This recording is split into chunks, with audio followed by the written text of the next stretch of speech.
All right, good morning, everybody. My name is Alejandro Garcia, Communications Director for General Paxton's office. Thank you for coming to the press conference. I'm going to introduce you to Attorney General Ken Paxton. He'll open it up for some brief remarks. He'll take a few questions.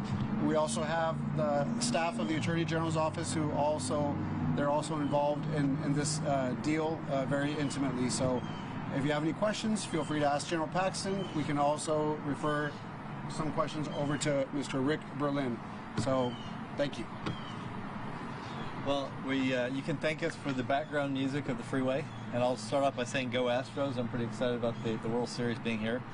This is also a pretty great day for the state of Texas, something I've been working on for almost 3 years with my staff. Hundreds of hours have gone into this. It's not over, but I'm announcing a $290 million statewide opioid settlement agreement with Johnson & Johnson to resolve the opioid crisis and to help is this not loud enough?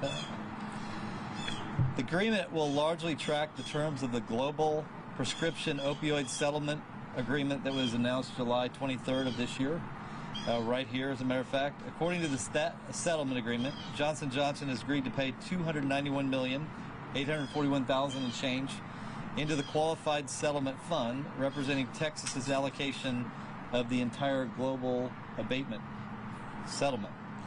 And Johnson & Johnson is finally being held financially accountable. This is not the end of our negotiations. We have other companies that we're still working on negotiating, which we talked about in one of our earlier press conferences, almost $1.5 billion from the 3 distributors. But as you know, the opioid crisis is not going away. Opioid deaths are up almost 30% from last year. And so these monies, the goal of it was to get them here as fast as possible. And I should note that from the original agreement till now, those monies are actually going to come in a lot sooner. They're going to come in at the end of this year as opposed to being paid out over 9 years. So that's really important to us. It's really important to those who are suffering as a result of what these companies have done and what they've distributed. And so I'm excited to know that these monies are going to be allocated to people who are actually in need, and it's going to start flowing at the beginning of next year. So I can't say how much I appreciate the work that has been done by my staff, other states, attorney generals, both Democrat and Republican. I think we did a good job of working on this together. And you should know that, again, we're not done going after these other companies. There's many more to come. But this is just the beginning of payback for some of the things that these companies have done, and the beginning of helping people that have lost people and that have people that are suffering in their families because of the opioid epidemic. So with that, I'm happy to answer any questions you have. How does this relate to the multi-state agreement that is still being worked out? So this was part of that, sort of, but they were a separate entity. So we're really negotiating 3 major distributors. Amerisource, Cardinal, and McKesson they'll be grouped together, I think, and we've still got a few other terms to work out, but generally we know we're going to end up, Texas is going to end up with about $1.5 billion of a $26 billion or so settlement in the end. Does this affect the final dollar amount from that agreement? No, this is a separate part of it. Now, we were negotiating at the same time with them, but they were always a little different because they're more of a manufacturer than they are a distributor. So the distributors are really more together than this part of the deal. It just so happened that we were sort of having parallel negotiations with Johnson & Johnson while we were negotiating with 3 distributors.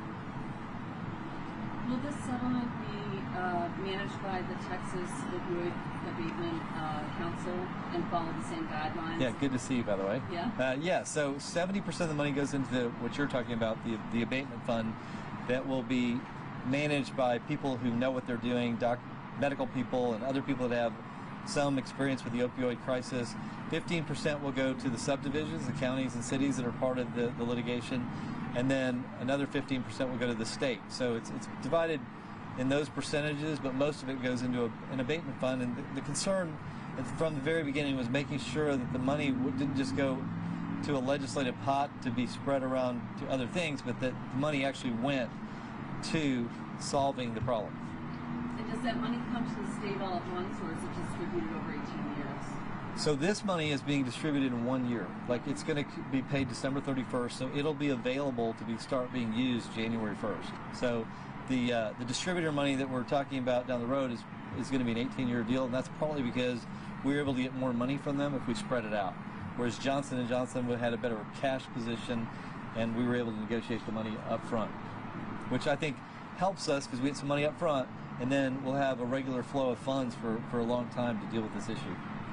So I kind of like actually the mix of how we negotiated this.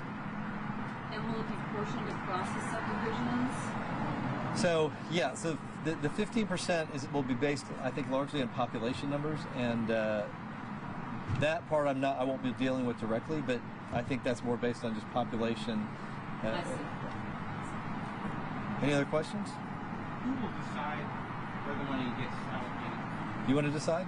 No, it's going to be people that are appointed by us, by the governor's staff, who are experts in dealing with this.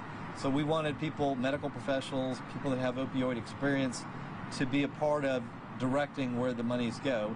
And there'll be people, these counties and cities will be able to apply, even though they're getting 50%. There'll be programs all over the state that'll be able to apply for this money as time goes on and as more money comes in.